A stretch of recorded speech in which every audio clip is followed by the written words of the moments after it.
हम जो भाव मन में बनाते हैं कभी कभी वो कर्म नहीं कर पाते, और कभी कभी जो भाव बनाते हैं वो कर्म होते ही नहीं है।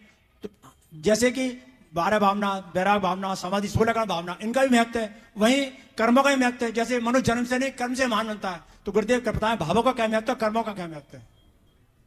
देखिए, मनुष्य जन्म से नहीं कर्म से महान बनता है, बिल्कुल सही बात है। पर अच्छा कर्म कब करते हैं? जब हम अच्छे भाव आते हैं। अगर हमारे भाव खराब होंगे तो कर्म अच्छे नहीं होंगे। इसलिए हमें चाहिए कि हम अच्छा कर्म करने का भाव रखते रहें, ताकि उसका सही प्रभाव हो और हम अपने जीवन को आगे बढ़ा सकें। मुनिश्री, ये सब वैभव देख करके ऐसा लगता है सिद्ध चक्र महामंडल विधान में जो हम समूह में रूप में बैठ करके सिद्धों की आराधना करेंगे, तो ऐसे सिद्धालय में जो अनंत अनंत सिद्ध परमेष्ठी बैठे हैं उनका आह्वान करके जो हम अपने अंदर विशुद्धि बढ़ाएंगे, क्या उस विशुद्धि के साथ में हमारे अंतस में क्या सिद्ध बनने का बीज नहीं डलेगा? और सिद्ध बनने का बीज कैसे डलेगा? क्या सिद्धों की आराधना से हम डाल सकेंगे और अपने जीवन में एक न एक भाव में कर्मों का क्षय कर सकेंगे? नमोस्तु महाराज जी। बहुत अच्छा सवाल किया है बहन जी ने। ये बात बिल्कुल सही है कि सिद्ध चक्र की इस आराधना से हम एक न एक दिन सिद्धत्व को प्राप्त करने के संस्कार जरूर प्राप्त करेंगे, और वह हमारे सिद्धि की उपलब्धि का आधार बनेगा। भक्ति को मुक्ति का आधार कहा गया। कर्म काटने का सबसे सरलतम माध्यम भक्ति।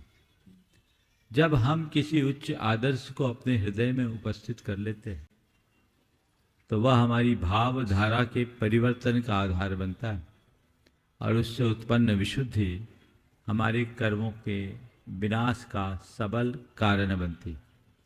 इसलिए हमें भाव विशुद्धि के साथ भगवान की भक्ति करना चाहिए।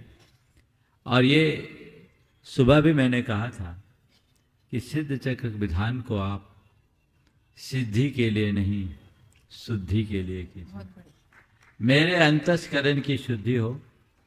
हर मंत्र का उच्चारण करते हुए भक्ति से डूबते डूबते साथ में ये भाव जगाइए कि हे भगवान, मेरे जीवन में ये सारे गुण उद्घाटित हो, ताकि मैं अपने जीवन का उत्थान कर सकूं। अगर ऐसी आध्यात्मिक दृष्टि होगी तो निश्चित मानिएगा हमारे अंदर एक ऐसा रूपांतरण घटित होगा जो आज मोक्ष भले न दिलाए, पक्का मोक्ष मार्गी बना देगा, और मोक्ष मार्ग पर चलने वाला ही मोक्ष को प्राप्त करेंगे। तो हम शुद्धि अपनाकर सिद्धि के मार्ग का अनुकरण करें, जिससे जीवन को बेहतर बनाया जा सके।